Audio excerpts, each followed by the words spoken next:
Kept you waiting, huh? This is the Figma Solid Snake from Metal Gear Solid 2. This is another figure that has long been a grail of mine. I love Metal Gear, and have been jonesing for some sort of figures based on it. I knew of the original release of this figure, but I got back into collecting way after that one was well out of print, and I didn't want to pay the insane markup on the secondary market. So I just prayed for the day that the creators of this would re-release this, or make a new Snake. Well, they finally announced an updated re-release of this figure at the end of 2024, and you know I put in an order immediately. Well, this just got airdropped in and, just a box. A box with lots going on around it. With the way the plastic is set up in the front, it's actually kind of hard to see the figure itself. It really reflects weirdly in the light. But on every side, you can see multiple images of Snake engaging in tactical espionage action in different ways. There's some foreshadowing for some of the different parts of the figure, like hanging off of ledges, goofing around in the cardboard box, you name it. Popping it open, here's the figure inside. Aesthetically, let's start with what I like. Snake has great detail throughout the body. The paint is pretty much immaculate too. The little techno dots on his shoulders and knees look great, and all the little buckles and straps are all painted very well. The sculpt has little wrinkles and folds in it that add to the realism and just look great. You can see some faux stitching along the legs too. He even has sculpted in treads on the bottom of his feet, which not everyone adds to figures like this. The hair looks good, but doesn't have any added highlights or washes or anything. Now, there's been a lot of hullabaloo online about this version of the face versus the original release. Now, I haven't held the original in hand, but I'm of the opinion that this one is definitely an improvement. The face printing of both faces on my copy looks good. The proportions of the figure look good to me too. He cuts a good silhouette. But the way the shoulders work when you have him moving around kind of gives him spaghetti arms when you push the limits of the articulation. I don't know why they would choose this versus another setup, but I'll get more into articulation later. One huge disappointment is that they really nerfed the cake here. Metal Gear as a series is known for their equal-ish opportunity objectification, and I think they dropped the ball here. Snake should be at least double cheeked up from what he is right here. One other odd thing I've noticed is the figure has a hole in the back, but I found that it's too small for the peg on the Figma stand that the figure comes with. Unless I'm missing something here. I don't know if I need to warm up the figure and get it in there if I want to use that or what, but right now it's just kind of non-functional. Speaking of non-functional, there's a non-functional holster on his right leg. It would be cool if you could put the trank gun in it, but alas. Now let's move on to articulation. Overall, the joints move in very interesting ways. Not bad necessarily, just not what I'm used to. I think this is the first articulated mullet I've had in the figure. I've had a little bit of trouble getting much tilt out of the head on the sides. I think it has something to do with the head being on a peg rather than a dumbbell joint. The neck joint is set pretty low into the torso, which makes it bump up against the upper torso piece and limits how much tilt you can get from there too. The headband itself doesn't have any articulation either. It usually stays out of the way, but I wish it was movable, a la the braids on the Jada Toys Cammy or DJ figures. Moving down into the shoulders, instead of butterfly joints, the shoulders are on a dumbbell joint of sorts. It gets kinda gappy for anyone who really doesn't like that. I'm not sure if this is better than a butterfly joint or something like that, but it works, I guess. You can get some good range in different directions, and he's able to hold the weapons and things that you would want him to do. No dedicated bicep swivels, but the elbows can move back and forth a bit. Otherwise, they are single hinge joints. They feel smooth and strong, not loose or floppy at all. The wrists are on ball and peg hinges.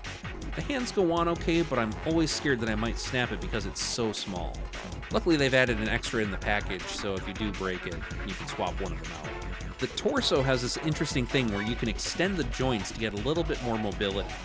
When it's extended, it feels a little bit loose for my tastes, but it does let him move around a whole lot, and you can squish him back down if you need him in a more neutral position. The ammo pouches on his chest have a little bit of articulation too. You mostly get rotation, but there is a little bit of back and forth too. The crotch piece is very mobile and made out of a soft plastic, so it gets out of the way when you need it to, and also when you don't. I find myself fiddling with it a bunch. Wait a minute. There's a thigh swivel hidden by the top of the knee pads, and the knees are on a single hinge. No boot swivels though. Down in the ankles we have the very common hinge and swivel mechanism, and the feet have toe joints. The toes are nice and tight and hold the weight of the figure pretty well. The right leg of my copy likes to pop off when I push the edges of its articulation. It pops right back on with a little bit of pressure, but it was a bit stressful the first time it happened. I think this cuppy piece is slightly deformed or something, so it lets go too easily. A bit of a bummer. I wish he could look up with his neck a little bit more, so one could get a better prone crawling position. He comes off as kind of shy about sneaking around looking like this. Stop looking at me. To get him to look up more while crawling, you have to give him more of a back bend with that extra torso articulation I mentioned before. It's not ideal, but it does work. He very easily gets down into action stances like this crouched firing stance, or any other ones you can probably think of. Let's talk about what he comes with. He comes with 4 sets of hands. He has 2 fists, 2 splayed out hands, and 2 item holding hands. There's also a right hand with a trigger finger in the shooting position, and another one with better trigger discipline. There's a left hand that's for holding either weapon too. The plastic the hands are made out of is pretty stiff, so you have to work a bit at getting him to hold the weapon sometimes. More so with the trigger discipline hand, in my experience. Now I haven't talked about what is probably the most unique accessory. There's one more set of hands that are part of this ledge hanging piece. They are permanently glued to this piece of plastic, so Snake can hang off of ledges like he does in the game. The holes for the hand pegs are at a slight angle, so it can take a little bit of work to get them in there, but once it's on, it looks great. You'll need some sort of weight or adhesive to keep them in place because the plastic rectangle isn't very heavy, but it's a really cool effect. Snake comes with 2 weapons, the silenced pistol and a rifle. Neither weapon has any extra paint on them, they're just the solid black molds. That's a bit disappointing, but I guess it leaves some room for customizing if you want to be all glass half full about it. There's also this blast effect that only goes on the rifle. The silencer on the tranq gun is sadly too thick, unlike Snake, but I'm not salty about that or anything. The blast has a nice yellow glow to it on the edges.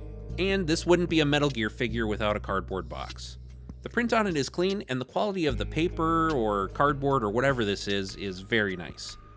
It comes unfolded like this, so you can either glue or tape or something to put it back together, which they mention in the manual. Oh, this figure does the thing that I think every figure should, and comes with a set of instructions. It's very helpful to figure out how the creators intend for a figure and its accessories to be used. It's also a great way to help keep track of what is supposed to be in the box too, if you are spacey like I am sometimes. For some comparisons to other figures, here he is next to the bootleg Figma Tears of the Kingdom Link from Legend of Zelda, Revoltech Metal Gear Solid 5 Venom Snake, 1000 Toys Halo Infinite Master Chief, bootleg 1000 Toys Halo Reach Noble 6, the Jakks Pacific Mario Movie Mario and Mario Movie Luigi, Jada Toys Mega Man, Jada Toys Street Fighter II Ryu, the Star Wars Black Series Darth Revan, the Star Wars Black Series Darth Malak, the Star Wars Black Series Jedi Survivor Cal Kestis Redneck version, and Turgle, the Star Wars Black Series Republic Commando Boss, the Star Wars The Force Unleashed Starkiller, the Marvel Legends Spider-Man 2 Symbiote Spider-Man, the LPZZ Arkham Asylum Batman, Star Wars Black Series Dash Rendar, Marvel Legends Gamerverse Captain America, the InArt Dark Knight Rises Batman, Mafex Hush Batman, Mafex Hush Superman, Mafex Hush Nightwing, the Mafex Cyclops. Overall, I think this figure is really good, which I think is kind of funny reading back through the rest of this review because I feel like I complained a lot. There's some weird things about Figma that I'm still getting used to with it, and a couple of minor QC issues, but overall I'm happy with it. It would be awesome if they made more Metal Gear figures like the different versions of Snake in the other games and ride it. I know there's a Tanker Guard figure or whatever the Russian soldiers in the game are called, but that one is similarly really expensive on the secondary market, so I don't have that one. But I really like this figure overall. I got mine from Hobby Genki, but you can get him on all the different import sites like Plaza Japan, AmiAmi, or you could use one of the domestic sites like Big Bad Toy Store. If you like this video, you might like my look at the 1000 Toys Master Chief, or whatever other video YouTube thinks you'll like that's on the screen right now.